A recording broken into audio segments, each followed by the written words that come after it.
श्री रामचंद्राभ्याम नमः। आज हम गीता के 10वें श्लोक को जानने का प्रयास करेंगे। अपर्याप्तं तदस्माकं बलं भीष्माभिरक्षितं पर्याप्तं त्विदमेतेषां बलं भीमाभिरक्षितम्। अपर्याप्तं तदस्माकं, अपर्याप्त है, कम है। अस्माकम, अस्माकम अर्थात हमारी वह सेना है जो भीष्म द्वारा रक्षित है, वह कमजोर असमर्थ है। क्यों है? और आगे श्लोक में क्या है? पर्याप्तम त्विदमेतेषाम, और पर्याप्त है, सेटिस्फाई है। पर्याप्तम त्विदमेतेषाम बलम भीमाभिरक्षितम, जो भीम द्वारा रक्षित सेना है वो पर्याप्त है, वो हमको जीतने के लिए पर्याप्त है। अब पहले तो इस 10वें श्लोक की विशेष महत्ता बता देता हूँ। पूर्व काल की घटना है कि महर्षि जो कृष्णदेवपायन व्यास कहते हैं, उनकी इच्छा हुई कि मैं रामायण नामक ग्रंथ को लिखूं, पर लिखे भी एक ही व्यक्ति और बोले भी तो ऐसा कठिन हो रहा था, उसमें अधिक समय लग रहा था। तो सहयोग के लिए उन्होंने ब्रह्मा जी से सहयोग मांगा। तो उन्होंने कहा था, बोले आप गणेश जी के पास जाइए, गणेश जी आपका सहयोग करेंगे। गणेश जी का आह्वान किया उन्होंने, गणेश जी प्रकट हुए और उन्होंने बोले मैं लिखूंगा, जो आप बोलोगे वो लिखूंगा, परंतु मेरी जो कलम है वो वहीं पर रुक जाएगी जब मेरे पास लिखने के लिए शब्द खत्म हो जाएंगे। मैं अधिक समय तक प्रतीक्षा नहीं करूंगा। तो व्यास जी कहते हैं, बोले हाँ मुझे मंजूर है, परंतु आप बिना सोचे समझे मत लिखना। अब चूंकि महाभारत में तो बहुत सारे श्लोक हैं और लगातार गणेश जी लिखते चले जा रहे थे, तो हर 10वां श्लोक उन्होंने विशिष्ट लिखा, कठिन लिखा, ताकि जिसके भाव को, उसके विचार को समझने में गणेश जी को समय लगे और वो कुछ क्षण जिसमें रुकते थे विचार करने के लिए, उतने समय में वेदव्यास जी बहुत सारे श्लोकों को और बना लेते थे। तो ये 10वां श्लोक है। यहाँ पर 2 अर्थ निकलते और दोनों ही सत्य प्रतीत होते हैं। यहाँ पर अपर्याप्तम, पर्याप्त और अपर्याप्त 2 चीजें हैं। एक अपर्याप्त अर्थात कम है, और पर्याप्त अर्थात पर्याप्त है, ऐसा अर्थ यहाँ पर निकलता है। अपर्याप्तम तदस्माकम, अपर्याप्त है, कमजोर है हमारी सेना, जो भीष्म द्वारा रक्षित सेना है वो कमजोर है। क्यों कमजोर है? एक तो जो दुर्योधन था, वो दुर्योधन महारथियों को देख रहा है कि पांडव पक्ष में महारथियों की संख्या अधिक है, श्रेष्ठ लोगों की संख्या अधिक है, जो एक साथ बहुत सारे लोगों से लड़ सकते हैं, ऐसे लोगों की संख्या कम है। किसके पास कम है? तो बोले हमारे पास कौरव पक्ष में कम है। फिर पूरी सेना में भीम और अर्जुन का भय है। भीम बचपन से ही कौरवों को मारता आ रहा है, कभी खेल खेल में मारा, कभी साक्षात मारा, वो मजाक मजाक में भी इनको मार सकता है। तो भीम और अर्जुन इन दोनों का भय है। किसको भय है? तो कौरव सेना में मेरे 100 भाइयों को तो इनका ही भय है, मुझे बोले भय है। किसका भय है? भीम और अर्जुन का भय है। इसलिए असमर्थ है। किसकी सेना असमर्थ है? तो कौरवों की सेना असमर्थ है। फिर सेना में मतभेद है। सेना में मतभेद कैसे हैं? तो सेना में मतभेद इस प्रकार से है कि कर्ण का कहना है कि जब तक भीष्म पितामह सर सेनापति है तब तक मैं युद्ध ही नहीं करूंगा। युधिष्ठिर जब प्रणाम करने के लिए जाते हैं भीष्म पितामह को युद्ध के पूर्व और पूर्व भी, तो उनको विजयी भाव का आशीर्वाद देते हैं। द्रोणाचार्य भी जब युद्ध करने जाते हैं तो स्पष्ट बोल देते हैं, देखो भाई मैं पांडवों को नहीं मारूंगा, 5 पांडवों को छोड़कर मैं युद्ध करूंगा। कृपाचार्य वो भी कहते हैं, बोले अच्छा हुआ तुम आशीर्वाद लेने के लिए आ गए, नहीं तो मैं भारी नुकसान पहुंचा सकता था तुमको। तो वो भी उनको विजयी भाव का आशीर्वाद देते हैं। तो यहाँ पर विशिष्ट बात यह है कि सेना में मतभेद है। कर्ण भीष्म में मतभेद है, कर्ण का और शकुनी का वो मतभेद अलग है। यहाँ बहुत सारी योद्धाओं में मतभेद है, एकता नहीं है। शल्य के कारण एकता नहीं है। शल्य जो पांडव पक्ष से युद्ध करने के लिए आए थे, एक अक्षणी सेना लेकर के, वो धोखे से यदि इन्होंने दुर्योधन इत्यादि ने मिला ली तो एक की नहीं है, शकुनी का एक के नहीं, वो अलग ही चलता है। निर्भयता नहीं है, कौरव सेना में निर्भयता क्यों नहीं है? जो दूत बनकर भगवान श्री कृष्ण आए थे तो इसी दुर्योधन ने उनको पकड़ने की कोशिश करी थी, उन्होंने विश्व रूप धारण किया और बोले पकड़ सको तो पकड़ लो। तो पकड़ने का सामर्थ्य नहीं, डरे हुए हैं, इनके मन के अंदर निर्भयता नहीं है। उसी समय युद्ध समाप्त करने के चक्कर में थे। भीम से अलग डर है, अर्जुन से अलग डर है।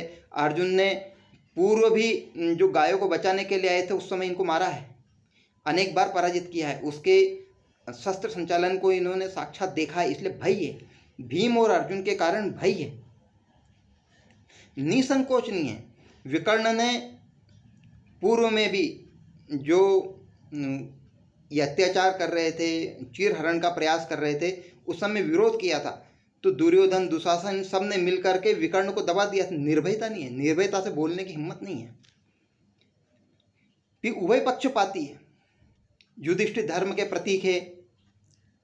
द्रोणाचार्य को एक भी कौरव के ऊपर विश्वास नहीं है, इसलिए जब अश्वत्थामा मारा गया ये कहते हैं, बोले युधिष्ठिर कहेगा तो मैं मान लूंगा, मैं बाकी किसी की बात नहीं, बाकी किसी पे विश्वास ही नहीं है उनको। पक्षपाती, युधिष्ठिर को विजय का आशीर्वाद दे रहे हैं, भगवान श्री कृष्ण के होने से उनकी श्रद्धा उधर है। भगवान श्री कृष्ण के भक्त है, द्रोणाचार्य भी भक्त है, भीष्म पितामह भी भक्त है, कर्ण भी भगवान श्री कृष्ण के प्रति अनन्य श्रद्धा रखता है। इसलिए जो श्रद्धा है वो श्रद्धा भगवान श्री कृष्ण के प्रति पांडव पक्ष में है। तो इसके पूर्व का एक उदाहरण और आता है कि दुर्योधन कम ज्ञानी है, भगवान श्री कृष्ण के पास उनका सहयोग लेने के लिए गया, तो सहयोग लेने के लिए गया तो पूर्व से पहले जाकर बैठ गया, तो बैठा हुआ था सिर के पास में, भगवान सो रहे थे, जैसे आंखें खुली वैसे पूर्व दृष्टि पड़ी अर्जुन के ऊपर। तो उन्होंने बोले पहले तो अर्जुन ही मांगेगा। अर्जुन ने के सामने विषय रखा भगवान ने, बोले मैं संपूर्ण महाभारत में शस्त्र नहीं उठाऊंगा, निशस्त्र होकर रहूंगा। दूसरी चीज़ है, एक तरफ मैं हूँ, एक तरफ मेरी पूरी चतुरंगिणी सेना है, एक अक्षणी सेना है, तो दोनों में से कोई तो मुझे ले लो और कोई मेरी चतुरंगिणी सेना को ले लो। तो दुर्योधन वो चतुरंगिणी सेना को ले लेता है और अर्जुन भगवान श्री कृष्ण को ले लेते हैं। तो बाद में पता चलता है कि सेना अधिक होने से कुछ नहीं होता है, रथी महारथी और महारथियों से भी अति महारथी जो योद्धा है वो भगवान श्री कृष्ण, उनकी इच्छा मात्र से सब कुछ हो रहा है। तो एक अक्षणी सेना से निशस्त्र होते हुए भगवान अधिक पावरफुल है, ये उसको बाद में पता चला। तो इसलिए भी वो कह रहा है कि जो मेरी सेना है वो कमज़ोर है। युधिष्ठिर के प्रति आदर का भाव है, द्रोण का भी आदर का भाव है, तो ये कारण होने से कह रहा अपर्याप्तम तदस्माकम, अपर्याप्त है, कमज़ोर है। पांडवों की सेना पावरफुल है, हमारी सेना को जीत सकती है। ऐसी बलम भीष्माभिरक्षिता, भीष्म द्वारा रक्षित सेना है। अब यहाँ पे भीष्म क्या है? भीष्म सेनापति है, उनकी तुलना हो रही है भीम से, तो यहाँ पे वो सेनापति पद नहीं देख रहा है, वो बल को देख रहा है। बोले एक तरफ आप बाल ब्रह्मचारी चाहे हो, भीष्म द्वारा रक्षित जो सेना है चाहे, परंतु सेना में काय की कमी है? एकता की कमी है। कर्ण से विवाद है आपका, फिर श्री कृष्ण के प्रति प्रेम है, जो द्रोणाचार्य का प्रेम है भगवान श्री कृष्ण के प्रति, अनन्य भक्त है, और धर्म के नाम पर युधिष्ठिर को मारने से स्पष्ट मना कर दिया इन्होंने। बोले मैं पांचों पांडवों को तो मारूंगा ही नहीं। तो ये और एक उसमें संशय है कि पांडव जब भी आशीर्वाद लेने आते हैं तो एक ही आशीर्वाद देते हैं, विजयी भव।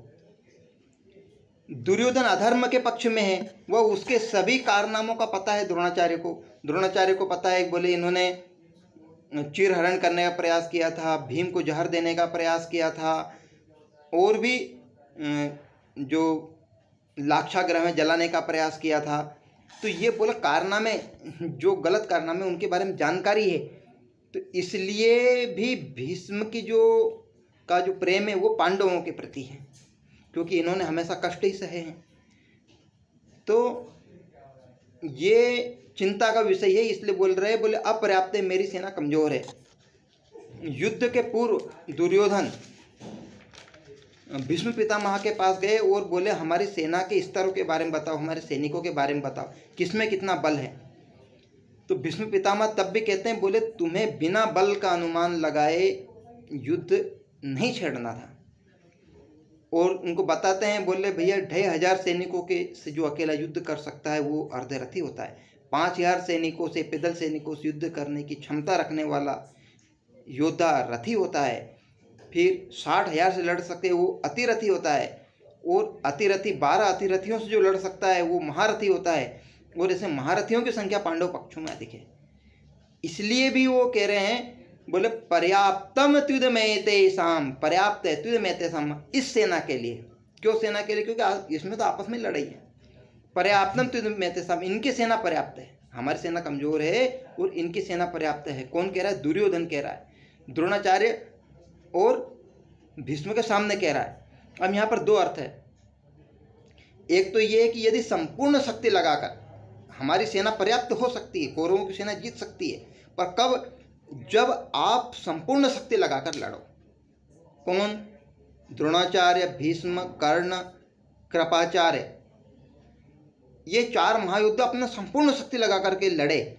ये पांडवों का पक्ष लिए बिना लड़े, न्याय आदि इन सबसे ऊपर उठ जाए। जो उभय पक्षपाती है, कौरव पांडव दोनों को जो दुलारने वाला प्यार है, इन सबको छोड़ करके यदि युद्ध लड़े, धर्म अधर्म का नहीं सोचे, न मारने का जो संकल्प है इनका, इन सबको छोड़ दे, तो बोले हमारी जीत सकती, जो असंभव नहीं है। तो उभय पक्षपाती, न मारने का संकल्प, उन्होंने संकल्प ले रखा है मैं 5 पांडवों को नहीं मारूंगा, मैं, सबने अलग अलग संकल्प ले रखा है। क्योंकि सेना तो अधिक है, सेना अधिक तो कौरवों की 11 अक्षणी है, जो कि 4 अक्षणी अधिक होती है, परंतु फिर भी जो महारथी है वो अधिक होने से इनके मन में संशय भय आ रहा है। दूसरा पक्ष ये है कि पांडवों की सेना भारी है, श्रेष्ठ है। पांडव की सेना भारी क्यों है? क्योंकि पांडव सेना संपूर्ण शक्ति लगाकर लड़ रही है। वहाँ पर किसी ने कंडीशन से नहीं रखी है कि मैं इसको मारूंगा, मैं इसको नहीं मारूंगा, मैं आधी शक्ति लगाकर लड़ूंगा, मैं पूरी शक्ति लगाकर नहीं, संपूर्ण पूर्ण प्रदर्शन करेंगे। धर्म के पक्ष में मन के जो कॉन्सेप्ट है वो क्लियर है इनके। पांडव सेना संपूर्ण शक्ति से लड़ेगी और कोई दया दिखाने वाला भाव नहीं है। बोले शिखंडी आ गया तो मैं नहीं मारूंगा, ऐसा कुछ भी नहीं है। जो आएगा सामने उसको मारेंगे, ऐसा पूरा इनका कॉन्सेप्ट क्लियर है। फिर धर्म पक्ष है, धर्म अधर्म वाला जो विषय है, भगवान हमारे विरुद्ध है, जिसके प्रति श्रद्धा है वो ही हमारे पक्ष में। इसलिए धर्म पक्ष होने से भी ये एक बड़ा प्रभाव पड़ता है। परस्पर मिलकर लड़ने का, संगठित रहने का प्रयास है। हम देखते हैं कि जब चक्रव्यूह की रचना की गई थी कौरव पक्ष के द्वारा, अचानक चक्रव्यूह की रचना की गई, उस समय अर्जुन वहाँ नहीं थे। तब अभिमन्यु के सहयोग के लिए भीम, युधिष्ठिर सभी लोग गए थे।